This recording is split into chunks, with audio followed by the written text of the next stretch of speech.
नमस्कार, मैं हूँ नेहा पांडे और मीरा सिन्हा जी द्वारा रचित एक और कहानी आपके लिए आज लेकर आई हूँ जिसका शीर्षक है लेखक का दर्द। भाई मैं एक लेखक हूँ। पाठक गणों को मेरी रचनाएं पसंद आती हैं। कहानियां अच्छी अच्छी पत्र पत्रिकाओं में प्रकाशित होती हैं, चर्चित होती हैं। कुछ कहानियों पर छात्रों ने शोध प्रबंध भी लिखा है, मानदेय भी मिलता है। इतना नहीं कि जीवन यापन कर सकूं, पर हाँ, सम्मान का सूचक अवश्य होता है। आकाशवाणी से कहानियां प्रसारित होती हैं। कुछ कहानियों पर नाटक भी लिखे गए हैं, जिन्हें नाट्यकर्मियों ने मंचन भी किया है। कहने का मतलब यह है कि मैं अपने नाम और प्रतिष्ठा से संतुष्ट था कि अचानक सब कुछ उलट पुलट गया। समाज में जैसे साहित्यकारों की बाढ़ आ गई। वे जगह जगह कुकुरमुत्तों की तरह उगाए थे और बरसाती मेढक की तरह टर टर कर रहे थे। गलत मत समझिएगा। देखिए, कुकुरमुत्तों का सभ्य समाज में बड़ा महत्व है। ये मशरूम कहलाते हैं, बड़ी बड़ी पार्टियों की शोभा बनते हैं। इनमें औषधीय गुण भी बहुत हैं। और मेढक, उनकी संरचना तो मानव की तरह होती है। अब तो शायद मना हो गया हो, पर पहले तो जीव विज्ञान के छात्र को मानव शरीर का अध्ययन करने के लिए उन्हें चीर फाड़ कर दिखाया जाता था। तो दोनों का ही महत्व है। और मेरा मन किसी का अपमान करने का भी नहीं है, पर मुझ जैसे पुरातन पंथी जो कमल और तालाब के हंस में सौंदर्य बोध करता है, उसके लिए पचा पाना बड़ा मुश्किल था। और फिर इन साहित्यकारों की रचनाएं फेसबुक, ट्विटर जैसे सोशल मीडिया में आकर रातों रात हजारों लाइक की हकदार होकर ख्याति प्राप्त कर लेती। और लेखन भी थोक के भाव। ऐसा लगता जैसे कोई पहाड़ी झरना निर्बाध गति से बह रहा हो। जाने कितनी साहित्यिक पत्रिकाएं जो सहयोग राशि लेकर इन सब की रचनाएं धड़ाधड़ छाप रही थीं।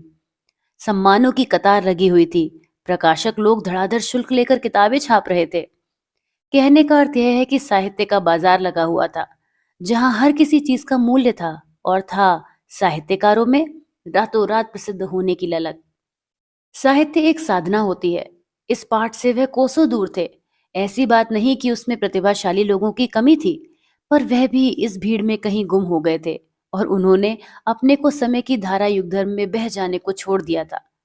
मैं तो इस युग के सांचे में कहीं अपने को फिट नहीं पा रहा था और इसी कारण अवसादग्रस्त रहने लगा।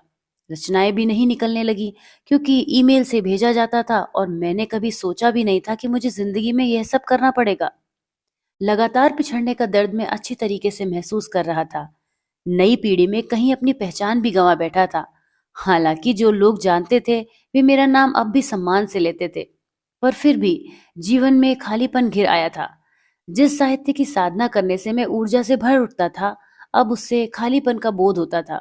ऐसे में स्वाति की बूंद जैसे मेरे तृप्त हृदय चकवे को राहत पहुंचाने के लिए एक सम्मान की घोषणा हुई और उसके लिए प्रविष्टियां मांगी गईं। मुझे लगा मुझे भेज देना चाहिए। चयन करने वाली संस्था से मुझे पता लगा कि उसमें ऐसे लोग चयन करता है जो मेरी रचनाओं के बहुत प्रशंसक थे। कहते हैं, आपकी रचनाओं में समाज का दर्द, विसंगति, परिवेश, समस्या सब कुछ उभर कर आती है।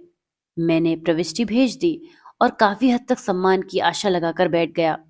लोगों से मुझे खबर मिलती है कि उन सम्मानों के लिए साहित्यकार लोग अच्छी खासी राशि दे रहे हैं, अपने संपर्क सूत्रों का प्रयोग कर रहे हैं, पर मैंने कुछ नहीं किया। मुझे अपनी काबिलियत और चयन करने वाले सदस्यों पर पूरा भरोसा था। परिणाम घोषित हुआ और उसमें मेरा नाम कहीं दूर दूर तक नहीं था। शायद मैं जिनको अफवाहें समझ रहा था उनमें सत्यता थी और मैं अपने टूटे हुए दिल के साथ हॉस्पिटल में पड़ा हुआ हूँ। ऐसा लगता है मैंने अपना जीवन व्यर्थ गंवा दिया है।